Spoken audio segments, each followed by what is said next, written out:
Salam dostlar. Bu günləri bir tane dostumuz vardı orada. O yazmıştı ki bu oyunu oynayalım. Psikopat Hunt. Karşınızda hiç oynamamışım, indi işlemişim. Bir yerde bakacağız necə bir oyundur ve oynayacağız. Çalışacak ki ne məqsəd var ve kaçmaya çalışacağız. Bu ihtimalla belə olardı yani. Play'a başladı. Ekstra load.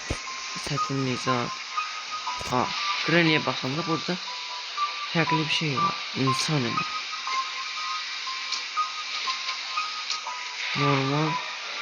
Normal koşmuyor. Ekstra lux olmasa. Başladı. Baxay qabağımıza nələr çıxacaq. Və belə videoların gəlməsini istəyirsinizsə kanala abunə olub like atmağı unutmayın.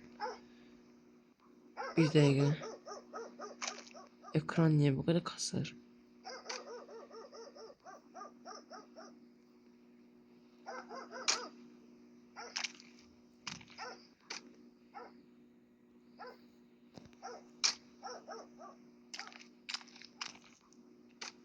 Bu niye kasır?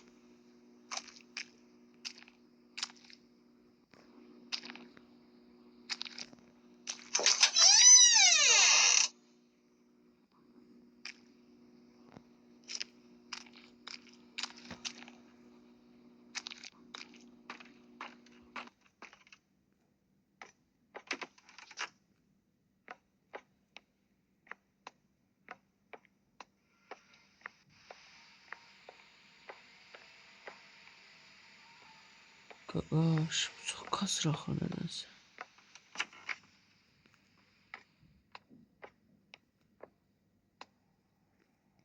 Bura nədir? Ay qaqaş, zəhmət olmasa şey deyən onun adı. Şərh bölməsinə yazarsınız ki, oyun nə haqqındadır və FPS-ləri çoxaltmaq olur yoxsa yox. Mən niyə burada adam görəmir?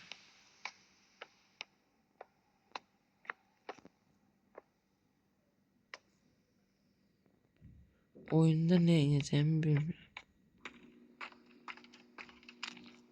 Bilsem yani yine bir şey yer ama.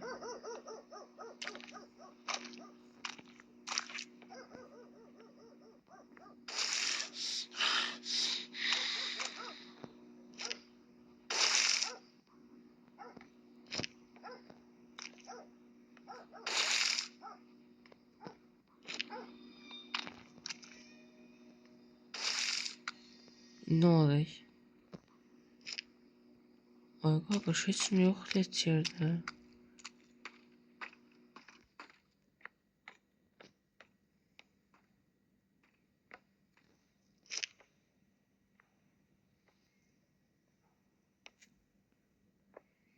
Değil yani bu kaşın bu oyunda.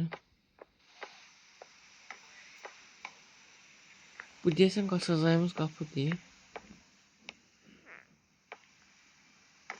Ya ben size bir oyun deseydim yani o bundan qəşəng olardı.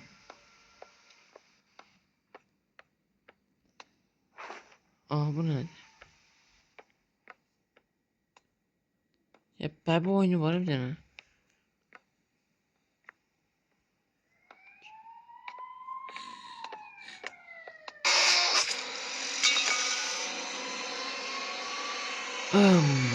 Deyəsən bu biraz maraqsız oyundur. Umut dostumuz.